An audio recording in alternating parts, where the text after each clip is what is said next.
ইরানে নতুন করে যুক্তরাষ্ট্রের হামলা জবাবে মধ্যপ্রাচ্যে মার্কিন ঘাঁটিতে ক্ষেপণাস্ত্র ড্রোনের আক্রমণ হরমুজ প্রণালী বন্ধের দাবি নাকচ ওয়াশিংটনের। গাজায় যুদ্ধবিরতির মধ্যেও ইসরায়েলি হামলায় আরও 4 ফিলিস্তিনি নিহত। সংঘাত বন্ধের দ্বিতীয় ধাপ নিয়ে কায়রোয় আলোচনা, তেল আবিবে সরকার বিরোধী বিক্ষোভ। ইউক্রেন জুড়ে রুশ হামলা অব্যাহত, আরও 4 জনের প্রাণহানি। সুমি অঞ্চলের বসতি নিয়ন্ত্রণে নেয়ার দাবি মস্কোর। অ্যাজভ সাগরে 14টি জাহাজে আক্রমণ জেলেনস্কি বাহিনীর। থাইল্যান্ডের ব্যাংককে পানশালায় ভয়াবহ অগ্নিকাণ্ড, নিহত অন্তত 27, আহত অর্ধশতাধিক। ঘটনাস্থল পরিদর্শন প্রধানমন্ত্রী। আগুনের কারণ জানতে তদন্তের নির্দেশ। এবং হাড্ডাহাড্ডি লড়াই শেষে সেমিফাইনালের মঞ্চে ফিফা বিশ্বকাপ। প্রথম ম্যাচে স্পেনের প্রতিপক্ষ ফ্রান্স, পরেরটায় 2 চিরপ্রতিদ্বন্দ্বী আর্জেন্টিনা ইংল্যান্ড।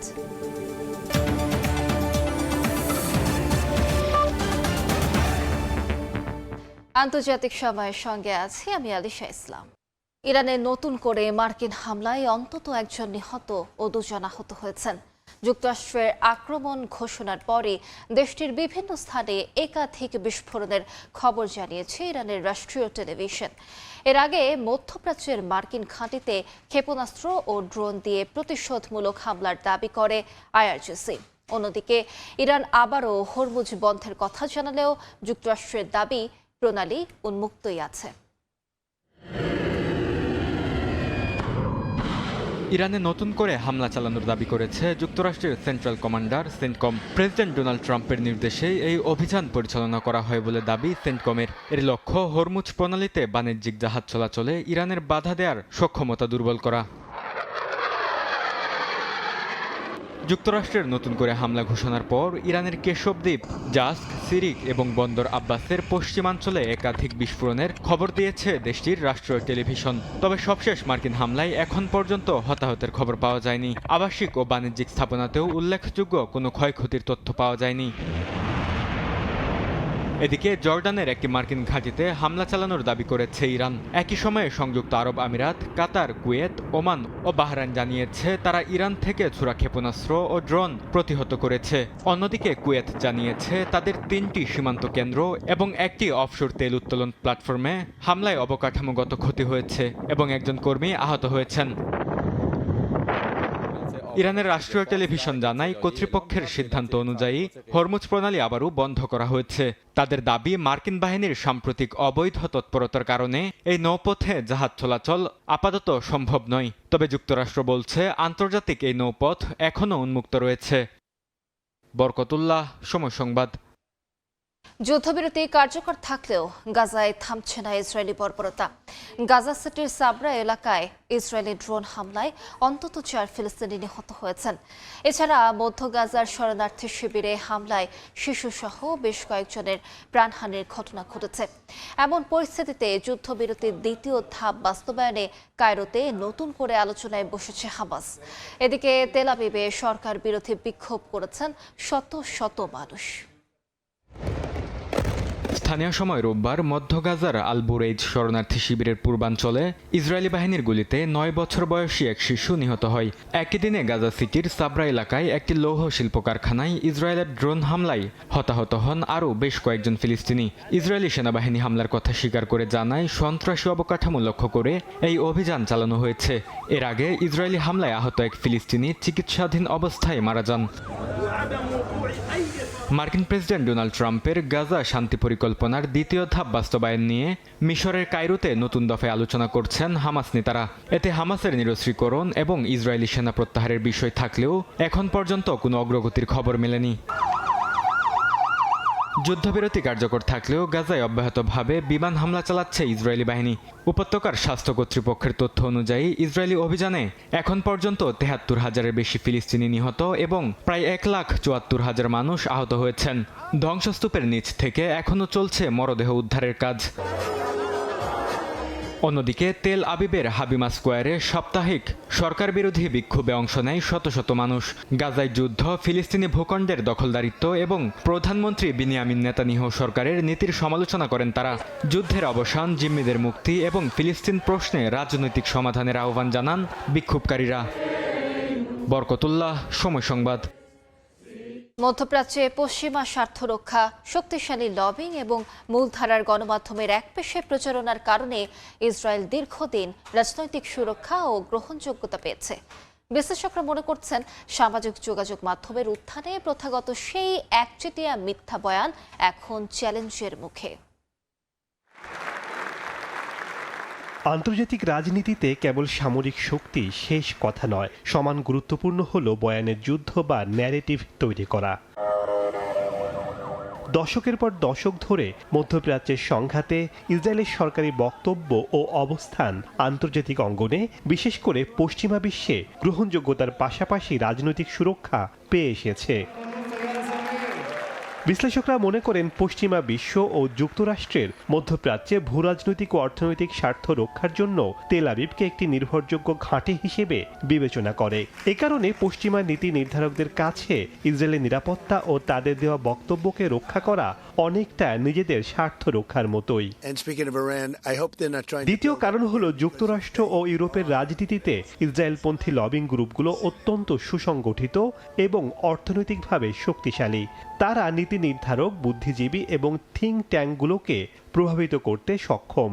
এর ফলে আন্তর্জাতিক পরিমণ্ডলে বা জাতিসংঘে ইসরায়েলের বিরুদ্ধে কোনো বড় পদক্ষেপ বা নিষেধাজ্ঞা আসলে পশ্চিমা দেশগুলো ভেটো ক্ষমতা ব্যবহার করে ঢাল হয়ে সুরক্ষা দেয়।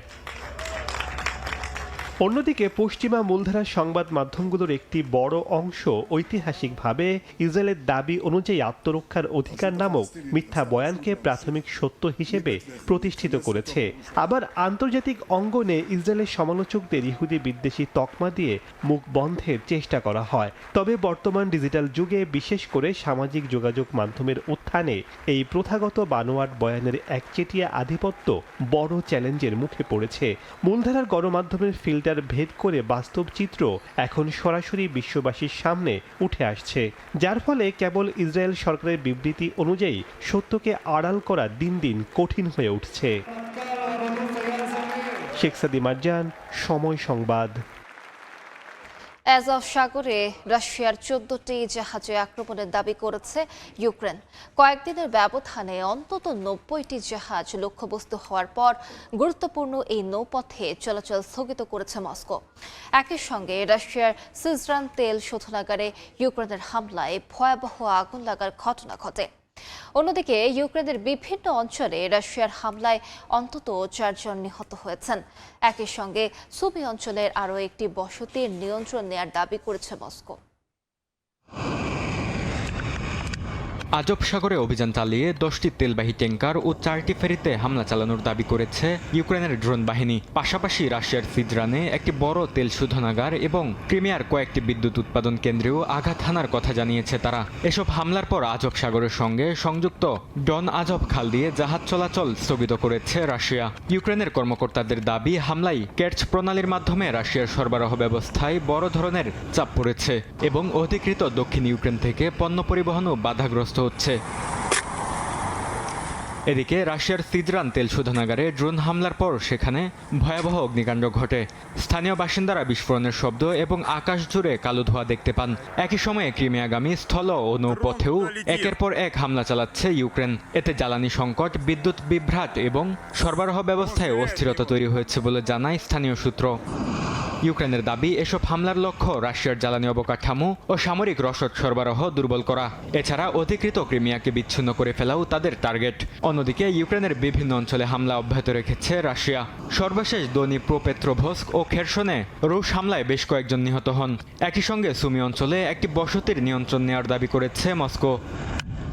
বরকতুল্লাহ, সময় সংবাদ। থাইল্যান্ডের রাজধানী ব্যাংককের একটি পানশালায় ভয়াবহ অগ্নিকাণ্ডে 27 জন নিহত হয়েছেন। দগ্ধ ও আহত অর্ধশতাধিক। মধ্যরাতে আগুন ছড়িয়ে পড়ার পর মুহূর্তেই পুরো ভবন ধোঁয়ায় আচ্ছন্ন হয়ে যায়। ঘটনাস্থল পরিদর্শন করে আগুন লাগার কারণ জানতে তদন্তের নির্দেশ দিয়েছেন দেশটির প্রধানমন্ত্রী। স্থানীয় সময় রোববার দিবাগত রাতে উত্তর ব্যাংককের একটি পানশালায় হঠাৎ করেই আগুন ছড়িয়ে পড়ে। প্রত্যক্ষদর্শীরা জানান, মঞ্চের কাছে একটি বৈদ্যুতিক সার্কিট ব্রেকার থেকে প্রথমে ধোঁয়া বের হতে দেখা যায়। কিছুক্ষণের মধ্যেই পুরো পানশালা বিদ্যুৎ বিচ্ছিন্ন হয়ে পড়ে। এর পরপরই বিস্ফোরণের পাশাপাশি দ্রুত ছড়িয়ে পড়ে আগুন। ধোঁয়ায় আচ্ছন্ন ভবন থেকে প্রাণ বাঁচাতে হুড়োহুড়ি করে বের হওয়ার চেষ্টা করেন মানুষ, তবে শেষ পর্যন্ত অনেকে আটকা পড়েন ভেতরে। উদ্ধারকর্মীরা জানান, নিহতদের বেশিরভাগের মরদেহ পানশালাকির পেছনের শৌচাগার এলাকায় পাওয়া গেছে। তাদের ধারণা, সেখানে আশ্রয় নেওয়ার চেষ্টা করেছিলেন অনেকে। প্রায় আধ ঘন্টার চেষ্টায় আগুন নিয়ন্ত্রণে আনেন দমকল কর্মীরা। পরে ভবনটির বিধ্বস্ত চিত্র স্পষ্ট হয়। আহত কয়েকজনকে ভর্তি করা হয় স্থানীয় হাসপাতালে। ঘটনাস্থল পরিদর্শন করেছেন থাইল্যান্ডের প্রধানমন্ত্রী আনুতিন চার্নভিরাকুল। নিহতের সংখ্যা নিশ্চিত করে আগুন লাগার প্রকৃত কারণ উদ্ঘাটনে তদন্তের নির্দেশ দিয়েছেন তিনি। বরকতুল্লাহ, সময় সংবাদ। আন্তর্জাতিক সময় আরো থাকছে। চীনে আঘাত হানার পর গ্রীষ্মমণ্ডলীয় ঝড়ে পরিণত টাইফুন বাভি, প্রবল বাতাস ও ভারী বৃষ্টিপাত অব্যাহত, ভয়াবহ বন্যার কবলে ভারতের জম্মু কাশ্মীর।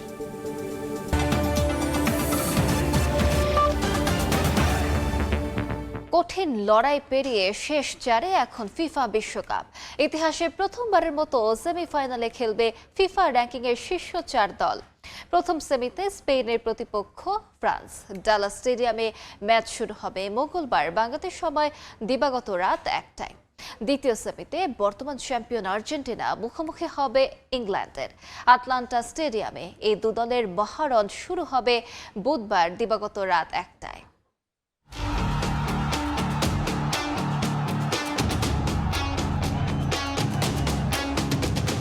দেখতে দেখতে শেষ হতে চলেছে the greatest show on earth. 104 ম্যাচের মহাযজ্ঞ এখন এসে দাঁড়িয়েছে শেষ চারে। আর সেই সেমির লড়াইয়ে জায়গা করে নিয়েছে ফুটবল বিশ্বের 4 পরাশক্তি। বর্তমান বিশ্ব champion Argentina, European champion Spain, 2018 সালের বিশ্ব চ্যাম্পিয়ন ফ্রান্স আর 60 বছরের অপেক্ষা ঘোচাতে মরিয়া ইংল্যান্ড। ইতিহাসে প্রথমবারের মতো ফিফা র্যাঙ্কিংয়ের শীর্ষ 4 দলই খেলবে বিশ্বকাপের সেমিফাইনাল। সবার নজর এখন আর্জেন্টিনা ইংল্যান্ড মহারণে। বিশ্বকাপের ইতিহাসে উত্তেজনার অন্যতম এই দ্বৈরথে মুখোমুখি দুই পুরনো চিরপ্রতিদ্বন্দ্বী। অন্যদিকে প্রথম সেমিফাইনালে ইউরোপ কাঁপাবে ফ্রান্স ও স্পেন। 4 দলের গল্পটা ভিন্ন, কিন্তু লক্ষ্য একটাই, বিশ্বকাপের ফাইনাল। শিরোপা ধরে রাখার মিশনে গ্রুপ পর্বে খুব একটা চাপ নিতে হয়নি আর্জেন্টিনাকে। তবে নকআউটের প্রতিটা ম্যাচই সহজ প্রতিপক্ষ পেলেও কঠিন করে ম্যাচ জিততে হয়েছে মেসিদের। রাউন্ড অফ 32-এ কেপ ভার্দেকে 3-2 গোলে হারায় স্ক্যালেনির দল। শেষ 16তেও মিশরের বিপক্ষে একই ব্যবধানের জয়, তবে বিতর্কিত সেই ম্যাচের রেশ এখনও বয়ে বেড়াচ্ছে। এরপর কোয়ার্টার ফাইনালে শক্তিশালী সুইজারল্যান্ডকে 3-1 গোলে হারিয়ে টানা দ্বিতীয়বারের মতো বিশ্বকাপ সেমিফাইনালে জায়গা নিশ্চিত করে আলবিসেলেস্তেরা। ইংল্যান্ডের পথ ছিল কাঁটায় ভরা। গ্রুপ পর্বের প্রথম ম্যাচে ক্রোয়েশিয়ার বিপক্ষে জয় পেল, পরের ম্যাচে ঘানার বিপক্ষে ড্র করে বিপাকে পড়ে 3 লায়ন্স। রাউন্ড অফ 32-এ কঙ্গো নিয়েছে কঠিন পরীক্ষা। এরপর শক্তিশালী মেক্সিকোকে 3-2 গোলে হারায় 3 লায়ন্স। কোয়ার্টার ফাইনালে নরওয়ের বিপক্ষে অতিরিক্ত সময়ে 2-1 গোলের নাটকীয় জয় তুলে নিয়ে সেমিফাইনালে ওঠে টুখেলের দল। পুরো টুর্নামেন্টে আধিপত্য দেখিয়ে খেলেছে ফ্রান্স। খুব সহজেই পার করে গ্রুপ পর্ব। রাউন্ড অফ 32-তে সুইডেনের বিপক্ষে 3-0 জয়ে খুব একটা চ্যালেঞ্জ নিতে হয়নি, কিন্তু শেষ 16তে প্যারাগুয়ের সঙ্গে 1-1 গোলের জয় তুলতে বেশ কাঠখড় পোড়াতে হয়েছে এমবাপ্পে, দেমবেলেদের। আর কোয়ার্টার ফাইনালে দুর্দান্ত ছন্দে থাকা মরক্কোকে 2-0 গোলে হারিয়ে শেষ 4-এ জায়গা করে নিয়েছে লেস ব্লুস। অন্যদিকে গ্রুপ পর্বের প্রথম ম্যাচে কেপ ভার্দে কঠিন পরীক্ষা নেয় স্পেনের। সহজ ছিল না লা রোহাদের সেমিফাইনালের পথ। শীর্ষ 32-এ অস্ট্রিয়াকে 3-0 গোলে উড়িয়ে দিয়ে শুরু। এরপর রোনালদোর পর্তুগালকে 1-0 গোলে বিদায় করে ইয়ামালরা। আর কোয়ার্টার ফাইনালে বেলজিয়ামকে 2-1 গোলে হারিয়ে শেষ 4-এর টিকিট নিশ্চিত করে লুই দে লা ফুয়েন্তের দল। এখন আর ভুলের সুযোগ নেই। 90 মিনিটের এক লড়াই বদলে দিতে পারে পুরো ইতিহাস। এক দল যাবে ফাইনালে, আরেক দলের স্বপ্নভঙ্গের বেদনা। আর্জেন্টিনা ইংল্যান্ড, ফ্রান্স স্পেন, দুই মহারণের পরেই জানা যাবে কারা খেলবে 2026 বিশ্বকাপের সোনালী ট্রফির শেষ লড়াই। তামিম হোসেন, সময় সংবাদ। বিশ্বকাপে আর্জেন্টিনা ইংল্যান্ড দ্বৈরথ মানেই বিশেষ কিছু। 86-তে ম্যারাডোনা কাণ্ড কিংবা 98-এ ডেভিড বেকহ্যামের লাল কার্ড, এই দুই পরাশক্তির লড়াই মানেই টান টান উত্তেজনা। মাঠের বাইরের বৈরিতা ছাপিয়ে আবারও মুখোমুখি হচ্ছে তারা, তাও আবার বিশ্বকাপের সেমিফাইনালে। নিজের বর্ণিল ক্যারিয়ারে প্রথমবারের মতো 3 লায়ন্সদের বিপক্ষে আন্তর্জাতিক ম্যাচে নামার আগে রোমাঞ্চিত লিওনেল মেসি জানালেন, এই বিশেষ ম্যাচটি খেলতে মুখিয়ে আছেন তিনিও।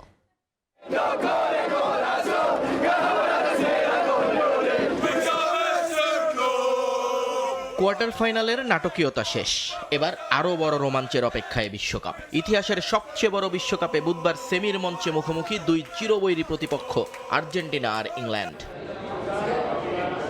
বিশ্বকাপের আসর ছাপিয়েও এই ম্যাচের তাৎপর্য অপরিসীম ফুটবল ভক্তদের কাছে, কারণ একটাই, দল দুটোর অতীত ইতিহাস। সেটা কতটা মাহাত্ম্যপূর্ণ তা বোঝা যায় লিওনেল মেসির কথাতেই। ক্যারিয়ারে সম্ভাব্য সব পরাশক্তির বিপক্ষে খেললেও আন্তর্জাতিক ফুটবলে এই প্রথম ইংল্যান্ডের মুখোমুখি হতে যাচ্ছেন এলেমটেন, জানিয়ে রীতিমতো শিহরিত তিনি।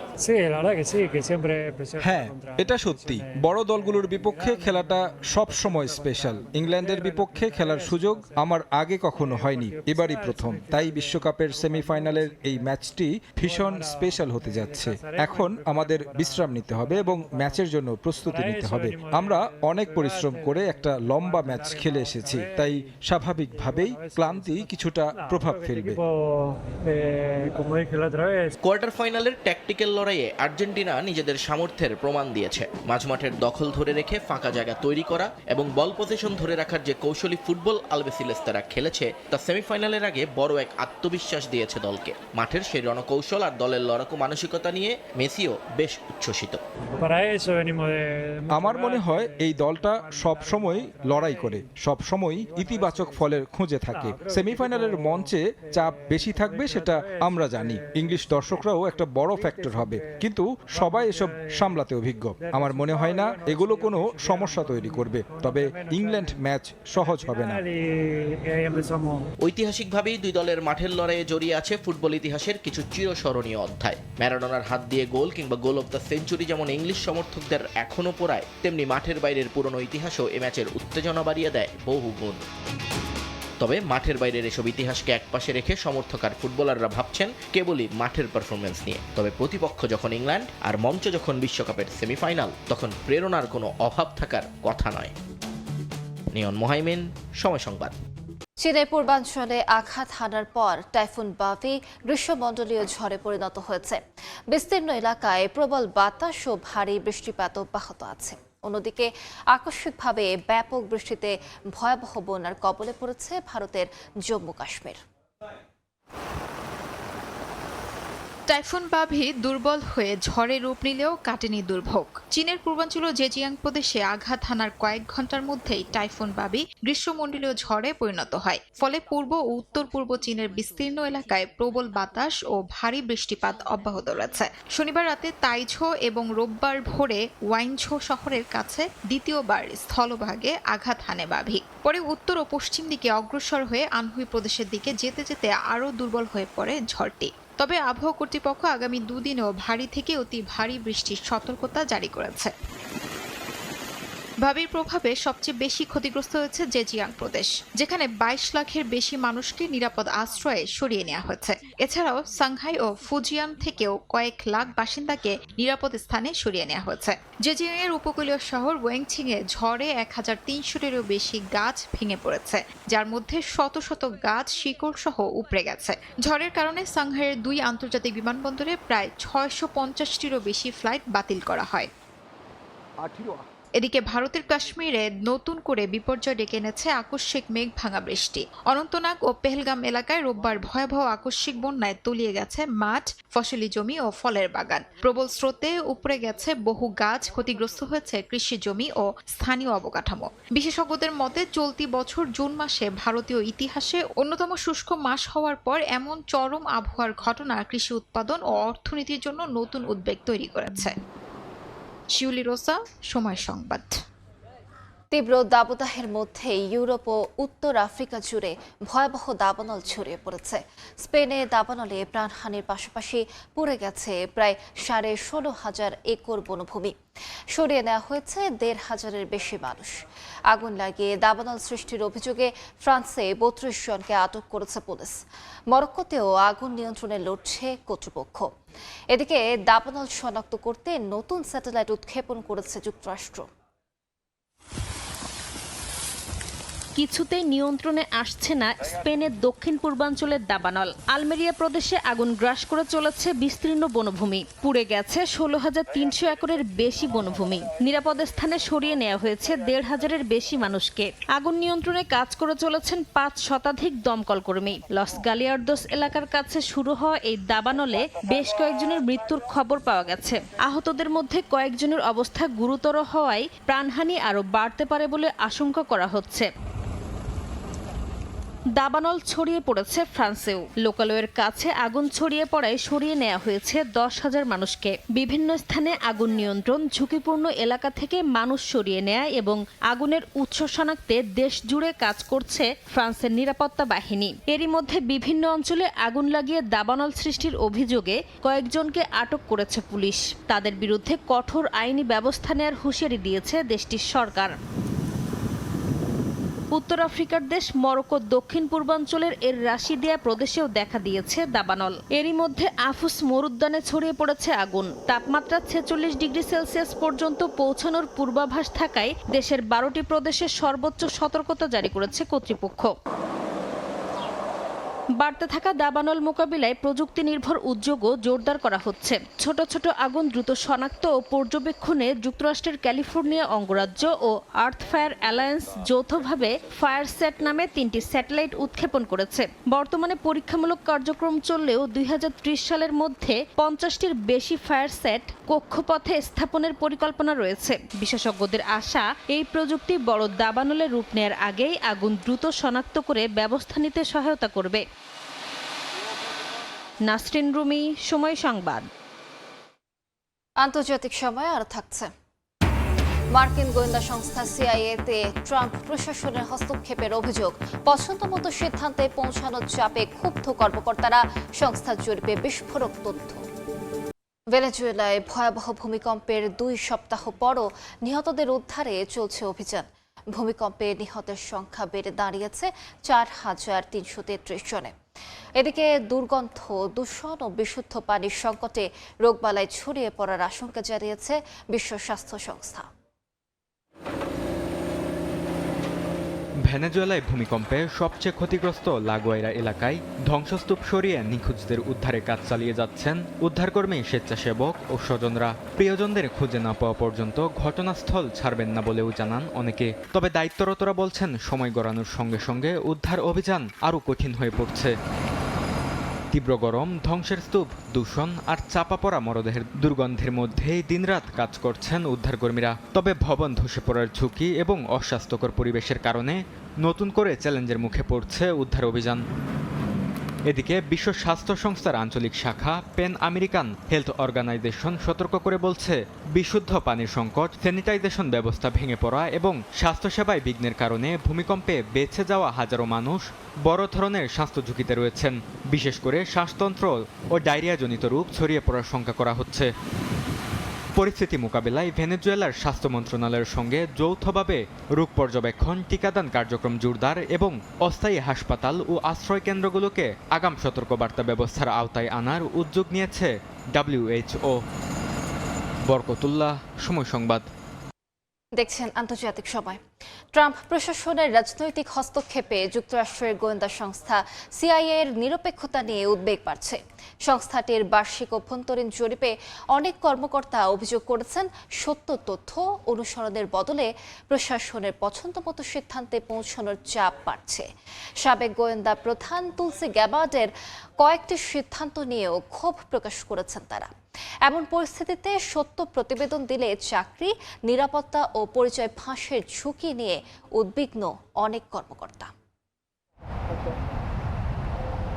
যুক্তরাষ্ট্রের কেন্দ্রীয় গোয়েন্দা সংস্থা সিআইএর বিশ্লেষণের মূল ভিত্তি নিরপেক্ষতা ও বস্তুনিষ্ঠতা। তবে ডোনাল্ড ট্রাম্প প্রেসিডেন্ট হিসেবে ক্ষমতায় ফেরার পর সংস্থাটির বার্ষিক অভ্যন্তরীণ জরিপে অংশ নেয়া অনেক কর্মকর্তা জানিয়েছেন, সংস্থাটিতে রাজনৈতিক প্রভাব বেড়েছে। তাদের অভিযোগ, তথ্য যেদিকে নিয়ে যায় সেদিকে না গিয়ে প্রশাসনের পছন্দ মতো সিদ্ধান্তে পৌঁছানোর চাপ তৈরি করা হচ্ছে। জরিপে অংশ নেওয়া অনেক কর্মকর্তা, বিশেষ করে জাতীয় গোয়েন্দা সংস্থার সাবেক পরিচালক তুলসি গ্যাবার্ডের কয়েকটি পদক্ষেপের সমালোচনা করেছেন। তাদের মধ্যে রয়েছে ভেনেজুয়েলার ট্রেন দে আরাগুয়া গ্যাং সংক্রান্ত মূল্যায়ন নিয়ে 2 জ্যেষ্ঠ গোয়েন্দা কর্মকর্তাকে বরখাস্তের ঘটনা। এছাড়া 2016 সালের মার্কিন নির্বাচনে রাশিয়ার হস্তক্ষেপ তদন্তে যুক্ত ছিলেন এমন 3 ডজনের বেশি বর্তমান ও সাবেক জাতীয় নিরাপত্তা কর্মকর্তার সিকিউরিটি ক্লিয়ারেন্স বাতিলের সিদ্ধান্তও প্রশ্নবিদ্ধ হয়েছে। জরিপে অংশ নেওয়া কর্মকর্তারা আরও বলছেন, রাজনৈতিক পরিবেশের কারণে গোয়েন্দা বিশ্লেষণের স্বাধীনতা ক্ষতিগ্রস্ত হচ্ছে। এর উদাহরণ হিসেবে ইরানের পারমাণবিক স্থাপনায় মার্কিন হামলার পর ডিফেন্স ইন্টেলিজেন্স এজেন্সির মূল্যায়নের কথা উল্লেখ করা হয়েছে। ওই প্রতিবেদনে বলা হয়েছিল, হামলায় ইরানের কর্মসূচি মাত্র কয়েক মাস পিছিয়েছে, অথচ ট্রাম্প দাবি করেছিলেন ইরান ধুলোয় মিশে গেছে। পরে সংস্থাটির প্রধান লেফটেন্যান্ট জেনারেল জেফরি ক্রুজকে পদ থেকে সরিয়ে দেওয়া হয়। এই ঘটনাও গোয়েন্দা মহলে উদ্বেগ তৈরি করেছে। জরিপে অংশ নেওয়া বেশিরভাগ কর্মকর্তা অবশ্য বলেছেন, তাদের সরাসরি ঊর্ধ্বতনরা এখনও নিরপেক্ষতা রক্ষার চেষ্টা করছেন। তবে ওপর মহল থেকে রাজনৈতিক চাপ, কর্মকর্তাদের পরিচয় ফাঁস হওয়ার আশঙ্কা সহ নানা কারণে গোয়েন্দা বিশ্লেষণের স্বাধীনতা নিয়ে উদ্বেগ আরও বেড়েছে বলে মনে করছেন তারা। ফারহাদ চৌধুরী, সময় সংবাদ। ব্রহ্মপুত্রে চীনের নির্মাণাধীন বিশ্বের সবচেয়ে বড় জলবিদ্যুৎ প্রকল্প নিয়ে নতুন করে নিরাপত্তা উদ্বেগ তৈরি হয়েছে, বিশেষ করে ভারত ও বাংলাদেশের জন্য। বেজিং সমর্থিত এক ভূতাত্ত্বিক গবেষণায় বলা হয়েছে, বাঁধটির নিচ দিয়ে সক্রিয় ভূফাটল বা ফল্ট লাইন চলে গেছে। এতে ভূমিকম্প প্রবণ এই অঞ্চলে বাঁধটির দীর্ঘমেয়াদী স্থিতিশীলতা নিয়ে প্রশ্ন উঠেছে। বিশেষজ্ঞদের আশঙ্কা, নিরাপত্তা ও পরিবেশগত ঝুঁকি যথাযথভাবে মোকাবেলা করা না গেলে ভবিষ্যতে এই প্রকল্প আঞ্চলিক উদ্বেগ আরও বাড়াবে। তিব্বতের ইয়ারলুং সাংপো নদীর ওপর বিশ্বের সর্ববৃহৎ জলবিদ্যুৎ প্রকল্প নির্মাণ করছে চীন। ইয়ারলুং সাংপো নদী ভারতের অরুণাচল প্রদেশ ও আসামে ব্রহ্মপুত্র নামে পরিচিত। পরে বাংলাদেশে প্রবেশের পর নদীটি যমুনা নামে প্রবাহিত হয়। গত বছর নির্মাণ কাজ শুরু হওয়া ইয়ারলুং সাংপো নদীর নিম্ন প্রবাহের জলবিদ্যুৎ প্রকল্প থেকে বছরে প্রায় 300 বিলিয়ন কিলোওয়াট ঘন্টা বিদ্যুৎ উৎপাদনের লক্ষ্য নির্ধারণ করা হয়েছে। উৎপাদন সক্ষমতার দিক থেকে এটি চীনের 3 গর্জেস বাঁধের প্রায় 3 গুণ বড় হবে বলে ধারণা করা হচ্ছে। তবে শুরু থেকেই নদীর নিম্ন প্রবাহের দেশ ভারত ও বাংলাদেশে এর পরিবেশগত ও পানি প্রবাহের প্রভাব নিয়ে উদ্বেগ দেখা দেয়। এবার সেই উদ্বেগে নতুন মাত্রা যোগ করেছে চীনের রাষ্ট্রীয় জিওলজিক্যাল সার্ভের তত্ত্বাবধানে পরিচালিত একটি গবেষণা। এতে বলা হয়েছে, প্রকল্পের জলাধারের নিচ দিয়ে পাইজেন ফল্ট নামে একটি সক্রিয় ভূফাটল বিস্তৃত রয়েছে। গবেষকদের মতে প্রায় ৯৫০০ বছর আগেও এই ফল্টে ভূতাত্ত্বিক নড়াচড়ার প্রমাণ পাওয়া গেছে। তাই ভবিষ্যতে ভূমিকম্প বা ফল্টের সক্রিয়তা বাঁধ, সেতু, সড়ক, সুড়ঙ্গ সহ পুরো অবকাঠামোর স্থিতিশীলতার জন্য বড় ঝুঁকি তৈরি করতে পারে। গবেষণায় আরও বলা হয়েছে, জলাধারের আশপাশের শিলা দীর্ঘদিনের ফল্টের প্রভাবে দুর্বল হয়ে পড়েছে এবং ভূখণ্ডের মাটি তুলনামূলকভাবে আলগা। এতে ভূমিকম্প, ভূমিধস কিংবা দীর্ঘ সময় জলাধারের পানির চাপে পাহাড় ধসের আশঙ্কা বাড়তে পারে। গবেষকরা 2017 সালে তিব্বতে হওয়া 6.9 মাত্রার ভূমিকম্পের উদাহরণ দিয়ে জানান, ওই ফল্ট এখনও ভূমিকম্প সৃষ্টিতে সক্রিয়। বিশ্লেষকদের মতে বিশ্বের সবচেয়ে বড় জলবিদ্যুৎ প্রকল্পটি কেবল প্রকৌশলগত চ্যালেঞ্জই নয়, আঞ্চলিক ভূ রাজনীতিরও একটি গুরুত্বপূর্ণ ইস্যু। ভারত এরই মধ্যে চীনের কাছে প্রকল্পটির বিষয়ে আরও স্বচ্ছতা এবং নদীর নিম্ন প্রবাহের দেশগুলোর স্বার্থ রক্ষার আহ্বান জানিয়েছে। বিশেষজ্ঞদের আশঙ্কা, নিরাপত্তা ও পরিবেশগত ঝুঁকি যথাযথভাবে মোকাবিলা না করা হলে ভবিষ্যতে এই প্রকল্প আঞ্চলিক উদ্বেগ আরও বাড়িয়ে তুলতে পারে। রাইসা জান্নাত, সময় সংবাদ। যুক্তরাষ্ট্রের হিউস্টনে অভিবাসন কর্মকর্তার গুলিতে নির্মাণ শ্রমিক লরেন্জো আরাউজো নিহতের প্রতিবাদে বিক্ষোভ করেছেন শত শত মানুষ। শনিবার অঙ্গরাজ্যটির সিটি হলের সামনে জড়ো হয়ে অভিবাসন অভিযান ও আইসিইর ভূমিকার প্রতিবাদ জানান বিক্ষোভকারীরা। এ সময় বিক্ষুব্ধদের আইসিই বিরোধী স্লোগান দিতে দেখা যায়। এদিকে লরেন্জোর মৃত্যুর ঘটনায় স্বাধীন ও নিরপেক্ষ তদন্তের দাবি জানিয়েছেন হিউস্টনের 4 ডেমোক্র্যাট কংগ্রেস সদস্য। তাদের অভিযোগ, এই ঘটনায় প্রেসিডেন্ট ডোনাল্ড ট্রাম্পের কঠোর অভিবাসন নীতির প্রভাব রয়েছে। 52 বছর বয়সী লরেন্জো দীর্ঘ 3 দশক ধরে হিউস্টনে নির্মাণ শ্রমিক হিসেবে কাজ করতেন।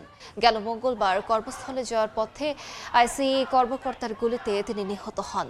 তবে ঘটনাটি নিয়ে সরকারি বক্তব্যের সঙ্গে নিহতের পরিবার ও প্রত্যক্ষদর্শীদের বর্ণনায় অসঙ্গতি রয়েছে। মালয়েশিয়ায় অবৈধ অভিবাসীদের বিরুদ্ধে আবারও সাঁড়াশি অভিযান চালিয়েছে ইমিগ্রেশন বিভাগ। রোববার সেলাঙ্গড়ের ক্লাং জেলার হেন্টিয়ান ক্লাং এলাকায় দোকানপাট, ব্যবসা বাণিজ্য প্রতিষ্ঠান ও প্রবাসীদের আবাসনে অভিযান চালিয়ে বাংলাদেশ সহ বিভিন্ন দেশের 1,000-এর বেশি অভিবাসীর কাগজপত্র যাচাই করে কর্তৃপক্ষ। বৈধ নথি না থাকা ও ভিসার মেয়াদোত্তীর্ণ হওয়ার অভিযোগে বহু অভিবাসীকে আটক করা হয়। এই অভিযানে প্রায় 250 কর্মকর্তা অংশ নেন।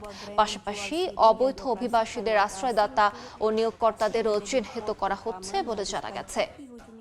Antara tindakan puluhan warga asing yang kira-kira pukul 12 tengah hari tadi.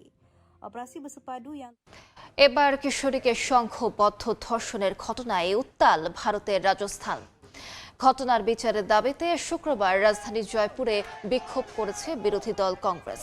স্থানীয় গণমাধ্যম জানায়, রাজস্থানে গেল জুনে 13 বছর বয়সী এক কিশোরীকে সংঘবদ্ধ ধর্ষণ ও মানব পাচারের অভিযোগ ওঠে অন্তত 2 ডজন ব্যক্তির বিরুদ্ধে। এই ঘটনার প্রতিবাদে জয়পুরে বিক্ষোভ করেন কংগ্রেসের রাজ্য অভিযোগ নিষ্পত্তি সেলের সদস্যরা। বিক্ষোভকারীদের অভিযোগ, বিজেপি নেতৃত্বাধীন রাজ্য সরকার নারীদের নিরাপত্তা নিশ্চিত করতে ব্যর্থ হয়েছে। মামলায় এখন পর্যন্ত 14 জনকে গ্রেফতারের কথা জানিয়েছে পুলিশ।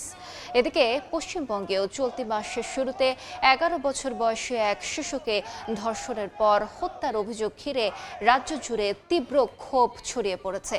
সাম্প্রতিক এসব ঘটনা ভারতে নারী ও শিশুর নিরাপত্তা নিয়ে আবারও উদ্বেগ বাড়িয়েছে। আন্তর্জাতিক সময়, মার্কিন সিনেটর লিন্ডসে গ্র্যামের মৃত্যুতে যেন সবচেয়ে বেশি শোকাহত ইসরায়েল।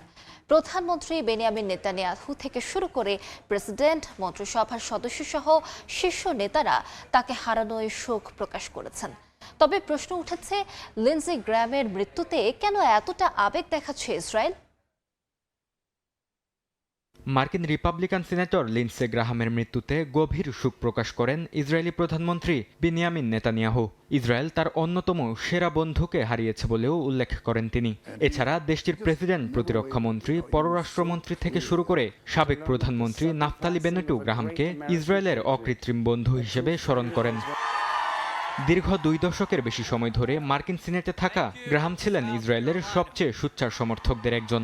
গাজা যুদ্ধ, ইরান ইস্যু কিংবা মধ্যপ্রাচ্যে যুক্তরাষ্ট্রের নীতিতে সবসময় ইসরায়েলের অবস্থানকে জোরালোভাবে সমর্থন জানিয়ে এসেছেন তিনি। ওয়াশিংটনে ইসরায়েলের স্বার্থ রক্ষায়ও তিনি ছিলেন প্রভাবশালী কণ্ঠ। 2003 সালে ইরাকে মার্কিন আগ্রাসনের সমর্থনের পাশাপাশি ইরানের বিরুদ্ধে সামরিক পদক্ষেপ নেওয়ারও দীর্ঘদিনের প্রবক্তা ছিলেন গ্রাহাম। প্রেসিডেন্ট ডোনাল্ড ট্রাম্পের ঘনিষ্ঠ মিত্র হিসেবে ইরানের উপর কঠোর নিষেধাজ্ঞা ও ইসরায়েলের নিরাপত্তা জোরদারের পক্ষেও নিয়মিত অবস্থান নেন তিনি। লিন্ডসে গ্রাহামের মৃত্যুকে ইসরায়েলের কাছে নির্ভরযোগ্য রাজনৈতিক মিত্রকে হারানোর ঘটনা হিসেবে দেখছেন বিশ্লেষকরা। এসব কারণে ইসরায়েলের শীর্ষ নেতৃত্বের শোকবার্তায় বারবার উঠে এসেছে লিন্ডসে গ্রাহামের নাম। বরকতুল্লাহ, সময় সংবাদ। সৌদি আরব ভ্রমণ সহজ করতে চালু হওয়া ডিজিটাল প্যাকেজ ভিসা ব্যবস্থায় প্রথম ধাপে বাংলাদেশ সহ বিশ্বের 7টি দেশকে সুযোগ দেওয়া হয়েছে। এসব দেশের নাগরিকরা রিটার্ন ফ্লাইট, অনুমোদিত হোটেলে থাকার ব্যবস্থা এবং ইলেকট্রনিক ট্যুরিস্ট ভিসা সহ পুরো ভ্রমণের সুবিধা পাবেন একটি মাত্র বুকিংয়ে। ফলে আলাদা করে দূতাবাসে যাওয়ারও কোনো প্রয়োজন হবে না। আরিফুর রহমানের প্রতিবেদনে বিস্তারিত। বিশ্বের বিভিন্ন দেশের পর্যটকদের আকৃষ্ট করতে নানামুখী উদ্যোগ নিচ্ছে সৌদি আরব। তারই অংশ হিসেবে প্যাকেজ ভিসা নামের নতুন এক ব্যবস্থা চালু করেছে দেশটি। প্রাথমিক পর্যায়ে এই বিশেষ প্যাকেজ ও ইলেকট্রনিক ট্যুরিস্ট ভিসার জন্য নির্বাচিত করা হয়েছে বাংলাদেশ সহ 7টি দেশ। বাংলাদেশের পাশাপাশি তালিকায় থাকা অন্য দেশগুলো হলো মিশর, জর্ডান, ভারত, পাকিস্তান, ইন্দোনেশিয়া এবং মেক্সিকো। এসব দেশের নাগরিকরা রিটার্ন ফ্লাইট, অনুমোদিত হোটেলে থাকার ব্যবস্থা এবং ইলেকট্রনিক ট্যুরিস্ট ভিসা সহ পুরো ভ্রমণের সুবিধা পাবেন একটি মাত্র বুকিংয়ে। ফলে আলাদা করে দূতাবাসে যাওয়ার কোনো প্রয়োজন হবে না। সৌদি মন্ত্রণালয় জানিয়েছে, প্যাকেজ ভিসা বুকিংয়ের অর্থ পরিশোধের 48 ঘন্টার মধ্যে ইলেকট্রনিকভাবে এই ভিসা ইস্যু করা হবে। ভ্রমণকারীরা অনুমোদিত এজেন্সির মাধ্যমে বুকিং করার পর ইমেলে তাদের ভিসা, ভ্রমণ বীমা এবং প্রয়োজনীয় কাগজপত্র পেয়ে যাবেন। 3 মাস মেয়াদি এই ভিসার আওতায় সর্বনিম্ন 2 দিন থেকে সর্বোচ্চ 88 দিন পর্যন্ত সৌদিতে থাকার অনুমতি মিলবে। বিশ্লেষকদের মতে এই ঐতিহাসিক উদ্যোগ সৌদি আরবের পর্যটন খাতকে আরো শক্তিশালী করবে। ভিশন 2030 এর লক্ষ্য পূরণে হজ ও ওমরার মৌসুমের বাইরেও সারা বছর দেশটির হোটেল মোটেলগুলো ব্যবসা মুখর থাকবে। একই সাথে পর্যটকরা এই প্যাকেজে বিভিন্ন আন্তর্জাতিক ইভেন্ট, ট্যুর ও বিনোদনমূলক কার্যক্রম যুক্ত করার সুযোগ পাওয়া পুরো ভ্রমণ অভিজ্ঞতা আরো সহজ ও আকর্ষণীয় হবে। আরিফুর রহমান, সময় সংবাদ, সৌদি আরব। যুদ্ধবিধ্বস্ত ইয়েমেনে নতুন আতঙ্ক কলেরা। 1 দশকের যুদ্ধে ইয়েমেনের বাসিন্দাদের দুর্বিষহ জীবনে মরার উপর খানার ঘা হয়ে দাঁড়িয়েছে পানিবাহিত রোগটি। হাসপাতালে বাড়ছে রোগীর চাপ, বিশুদ্ধ পানি ও চিকিৎসার সংকটে আতঙ্কিত সাধারণ মানুষ। বিশ্ব স্বাস্থ্য সংস্থা বলছে, সন্দেহভাজন কলেরা আক্রান্তের সংখ্যায় ইয়েমেন এখন বিশ্বের 7ম স্থানে রয়েছে। বোমা আর গুলির শব্দে বছরের পর বছর জীবন কাটছে ইয়েমেনের বাসিন্দাদের। প্রতিদিনই চলছে তাদের বেঁচে থাকার লড়াই। এরই মধ্যে দেশটিতে নতুন আতঙ্ক হয়ে দেখা দিয়েছে কলেরা। বিশুদ্ধ পানির অভাব আর দুর্বল স্বাস্থ্য ব্যবস্থার কারণে দ্রুত ছড়িয়ে পড়ছে এই পানিবাহিত রোগটি। ইয়েমেনের দক্ষিণ পশ্চিমাঞ্চলের তাইজ প্রদেশের আল জুমহুরি হাসপাতালের জরুরি বিভাগে রোগীর উপচে পড়া ভিড়। ডায়রিয়া, বমি ও পানি শূন্যতা নিয়ে প্রতিদিনই ভর্তি হচ্ছেন নতুন নতুন রোগী। তাদের সেবা দিতে দিন রাত কাজ করছেন চিকিৎসক ও স্বাস্থ্যকর্মীরা। প্রথমে আমার ডায়রিয়া হয়, 2 দিন ধরে অনেক কষ্ট সহ্য করেছি। 3য় দিনে প্রচন্ড বমি শুরু হয়, যা কিছুতেই থামছিল না। অবস্থা এতটাই গুরুতর ছিল যে আমি ঘুমাতেও পারিনি, মনে হচ্ছিল আমি মারা যাচ্ছি। স্বাস্থ্য কর্মকর্তারা বলছেন, দীর্ঘদিনের যুদ্ধ, নিরাপদ পানির সংকট, ভেঙে পড়া পয় নিষ্কাশন ব্যবস্থা এবং আন্তর্জাতিক সহায়তা কমে যাওয়ায় পরিস্থিতি আরও খারাপ হয়েছে। হাসপাতালগুলোতে চিকিৎসক, ঔষধ ও চিকিৎসা সরঞ্জামের তীব্র সংকট রয়েছে। ইয়েমেনে বর্তমানে একাধিক সংক্রামক রোগ ছড়িয়ে পড়ছে, এর মধ্যে কলেরা অন্যতম। দীর্ঘদিনের সংঘাত ও সাম্প্রতিক বছরগুলোতে আন্তর্জাতিক সহায়তা কমে যাওয়ায় এই রোগের প্রাদুর্ভাব আরও বেড়েছে। বিশ্ব স্বাস্থ্য সংস্থার তথ্য অনুযায়ী 2026 সালের শুরু থেকে এখন পর্যন্ত ইয়েমেনের প্রায় 5000 সন্দেহভাজন কলেরা ও ডায়রিয়া রোগী শনাক্ত হয়েছে। মারা গেছেন অন্তত 7 জন। আক্রান্তদের বেশিরভাগই তাইজ সহ ইয়েমেনের সরকারে নিয়ন্ত্রিত এলাকার বাসিন্দা। বিশ্ব স্বাস্থ্য সংস্থার মতে, সন্দেহভাজন কলেরা আক্রান্তের সংখ্যায় ইয়েমেন এখন বিশ্বের 7ম এবং পূর্ব ভূমধ্যসাগরীয় অঞ্চলে আফগানিস্তানের পরই 2য় অবস্থানে রয়েছে। ইশিতা আক্তার, সময় সংবাদ। দেখছেন আন্তর্জাতিক সময়। কূটনৈতিক আলোচনার টেবিল ছাপিয়ে এবার সুরে সুরে মঞ্চ মাতালেন 2 দেশের শীর্ষ নেতা। মালয়েশিয়ার প্রধানমন্ত্রী আনোয়ার ইব্রাহিম এবং থাইল্যান্ডের প্রধানমন্ত্রী অনুতিন চান ভিরাকুল মেতে উঠলেন চমৎকার এক সঙ্গীতায়োজনে। থাই প্রধানমন্ত্রী মালয়েশিয়া সফরকালে এক নৈশভোজে 2 নেতার মাই ওয়ে গানের যুগলবন্দি সামাজিক যোগাযোগ মাধ্যমে বেশ প্রশংসিত হচ্ছে। মালয়েশিয়া থেকে মোহাম্মদ আব্দুল কাদেরের রিপোর্ট। স্থানীয় সময় বৃহস্পতিবার মালয়েশিয়া থাইল্যান্ডের আনুষ্ঠানিক বৈঠক, সংবাদ সম্মেলন সবই চলছিল নির্ধারিত চকে। তবে আসল চমকটি অপেক্ষা করছিল প্রধানমন্ত্রী আনোয়ার ইব্রাহিমের দেয়া মধ্যাহ্নভোজে। খাবারের ফাঁকেই মালয়েশিয়ার প্রধানমন্ত্রী আনোয়ার ইব্রাহিম হুট করে থাই প্রধানমন্ত্রী অনুতিন চান ভিরাকুলকে স্যাক্সোফোন বাজানোর আমন্ত্রণ জানান। আমন্ত্রণে সাড়া দিয়ে কালজয়ী গান মাই ওয়েতে সুর তুলেন অনুতিন। আনোয়ার ইব্রাহিমও মাইক্রোফোন হাতে গানে সুর মেলানোর পর মুহূর্তটি আরও দারুণ হয়ে ওঠে। কূটনীতির চেনা গণ্ডি পেরিয়ে 2 রাষ্ট্রনায়কের এমন স্বতঃস্ফূর্ত যুগলবন্দি প্রমাণ করল রাজনীতি আর কূটনীতির বাইরেও সুরের টানে কিভাবে এক সুতোয় বাধা পড়তে পারে 2 দেশ। মোহাম্মদ আব্দুল কাদের, সময় সংবাদ, কুয়ালালামপুর, মালয়েশিয়া। বিমান চলাচলের ইতিহাসে যুক্ত হলো নতুন এক মাইল ফলক। প্রথমবারের মতো সমুদ্র পাড়ি দিল সম্পূর্ণ বৈদ্যুতিক শক্তি চালিত একটি বিমান। সুইডেন থেকে উড্ডয়ন করে ফিনল্যান্ডের ভাসা বিমানবন্দরে সফলভাবে অবতরণ করে 2 আসনের ইলেকট্রা ট্রেইনার। ফিনল্যান্ড থেকে মহিউদ্দিন মধু রিপোর্ট। আকাশ ছুঁয়েছে পরিবেশ বান্ধব প্রযুক্তির নতুন এক বিস্ময়। এভিয়েশনের ইতিহাসে প্রথমবারের মতো সমুদ্রের সীমানা পাড়ি দিল সম্পূর্ণ বৈদ্যুতিক শক্তিচালিত কোনো বিমান। সুইডেনের উমেও শহর থেকে উড্ডয়ন করে ফিনল্যান্ডের পশ্চিম উপকূলের ভাসা বিমানবন্দরে সফলভাবে অবতরণ করেছে 2 আসন বিশিষ্ট ইলেকট্রা ট্রেইনার নামের বিশেষ এই উড়োজাহাজটি। ফিনল্যান্ডের ওলু ইউনিভার্সিটি অব অ্যাপ্লাইড সায়েন্সেসের যৌথ উদ্যোগে আয়োজিত নর্থ সার্কিট ট্যুরের অংশ ছিল এই ঐতিহাসিক ফ্লাইট। জার্মানির বাভারিয়া থেকে শুরু হওয়া প্রায় 5,600 কিলোমিটারের পুরো যাত্রায় ছিল কার্বন নিঃসরণহীন। বৈরী উত্তরাঞ্চলীয় আবহাওয়ায় দীর্ঘ দূরত্বে বৈদ্যুতিক বিমান চলাচলের সক্ষমতা প্রমাণ করতেই এই আয়োজন। বিমান প্রস্তুতকারী প্রতিষ্ঠান ইলেকট্রা সোলারের 77 বছর বয়সী অভিজ্ঞ টেস্ট পাইলট উভে নর্টম্যান সফলভাবে বিমানটি পরিচালনা করেন।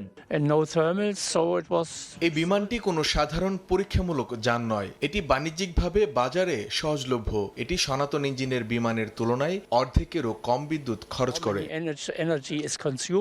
বৈদ্যুতিক এই বিমানটি একবার চার্জে টানা 2.5 ঘন্টা উড়তে পারে। ব্যাটারি পুরোপুরি চার্জ হতে সময় লাগে মাত্র 3 ঘন্টা। সংশ্লিষ্টদের আশা, এই প্রযুক্তি ফিনল্যান্ডের ছোট বিমানবন্দরগুলোকে আবারও সচল করে তুলবে এবং ভবিষ্যতে যাত্রী পরিবহনে গুরুত্বপূর্ণ ভূমিকা রাখবে। তবে এর বিস্তৃত ব্যবহারের জন্য প্রয়োজন উন্নত ব্যাটারি প্রযুক্তি ও শক্তিশালী চার্জিং অবকাঠামো। মহিউদ্দিন মধু, সময় সংবাদ, ফিনল্যান্ড। স্পেনের ঐতিহ্যবাহী সান ফার্মিন উৎসবের 5ম দিনের ষাঁড় দৌড়ে ভয়াবহ বিশৃঙ্খলা। শনিবার ষাঁড়গুলো হঠাৎ জনাকীর্ণ পথে উঠে গেলে হুড়োহুড়ি শুরু হয়। এতে অন্তত 14 জন আহত হন। আহতদের 2 জনের অবস্থা গুরুতর বলে জানা গেছে। গেল সোমবার থেকে শুরু হওয়া এই আয়োজন চলবে 14 জুলাই পর্যন্ত। স্থানীয় সময় শনিবার সকালে স্পেনের উত্তরাঞ্চলীয় শহর পাম্পলোনার সরু পাথরের রাস্তায় শুরু হয় সান ফার্মিন উৎসবের 5ম দিনের ঐতিহ্যবাহী ষাঁড় দৌড়। আয়োজন শুরুর আগে পরিস্থিতি স্বাভাবিক থাকলেও খোয়াড় থেকে ছেড়ে দেয়া ষাঁড়গুলো হঠাৎ জনাকীর্ণ পথে ছুটে গেলে বাধে বিপত্তি। মুহূর্তেই শুরু হয় বিশৃঙ্খলা। প্রাণ বাঁচাতে ছোটাছুটির মধ্যে কয়েকজন অংশগ্রহণকারী হোঁচট খেয়ে পড়ে যান। মাত্র 2 মিনিট 36 সেকেন্ডের ওই দৌড়ে তাদের উপর দিয়ে ছুটে যায় কয়েকটি ষাঁড়। স্থানীয় কর্তৃপক্ষ বলছে, হুড়োহুড়ির মধ্যে পদদলিত হয়ে ও ষাঁড়ের শিংয়ের আঘাতে বেশ কয়েকজন আহত হয়েছেন। তাদের মধ্যে কয়েকজনকে হাসপাতালে ভর্তি করা হয়েছে।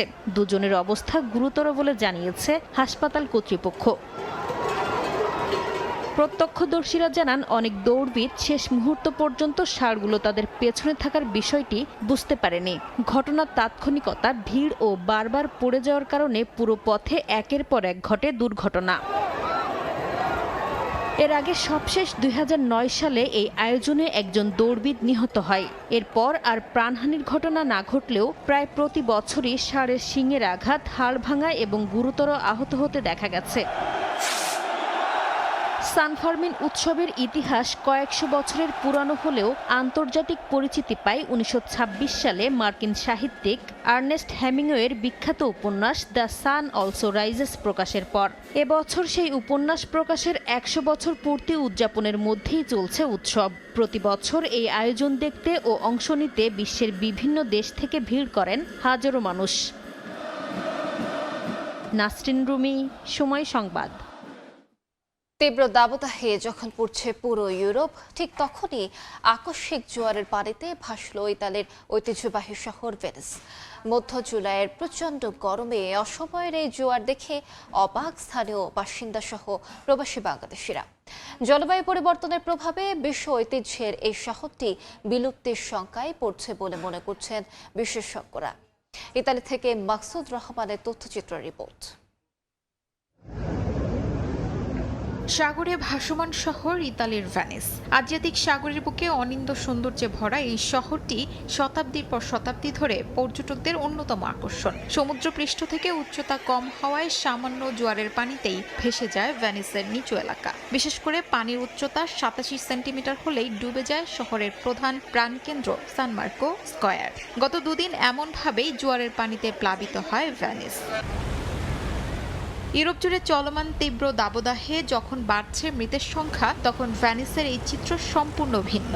গরমের তীব্রতার মধ্যে আকস্মিক জোয়ারের পানি দেখে দারুণ খুশি শহরে ঘুরতে আসা পর্যটকরা। অস্ট্রেলিয়া মেলবোর্ন থেকে আমার ফ্যামিলি সহ ইতালি ভেনিসে আসলাম।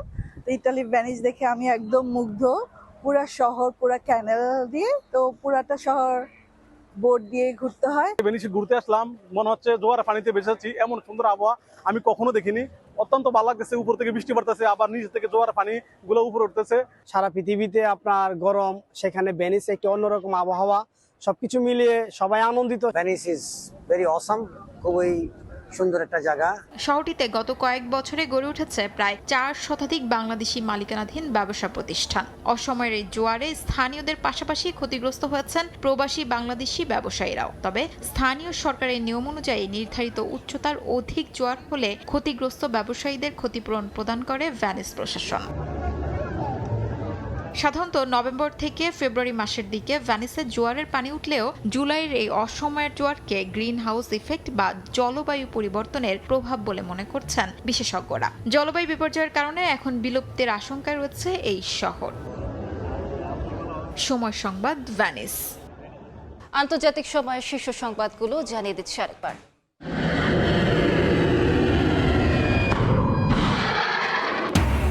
ইরানে নতুন করে যুক্তরাষ্ট্রের হামলা, জবাবে মধ্যপ্রাচ্যে মার্কিন ঘাঁটিতে ক্ষেপণাস্ত্র ও ড্রোনের আক্রমণ, হরমুজ প্রণালী বন্ধের দাবি নাকচ ওয়াশিংটনের। ইউক্রেন জুড়ে রুশ হামলা অব্যাহত, আরও 4 জনের প্রাণহানি। সুমি অঞ্চলের বসতি নিয়ন্ত্রণে নেয়ার দাবি মস্কোর। অ্যাজভ সাগরে 14টি জাহাজে আক্রমণ জেলেনস্কি বাহিনীর।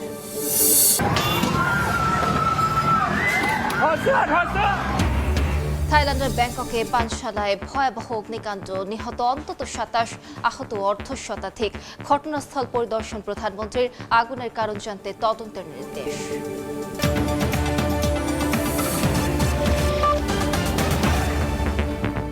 এ ছিল আন্তর্জাতিক সময়। দর্শক, বিশ্বকাপ ফুটবলের মহাযজ্ঞ সরাসরি সম্প্রচার করছে সময় টেলিভিশন। দেখতে চোখ রাখুন সময়ের পর্দায়।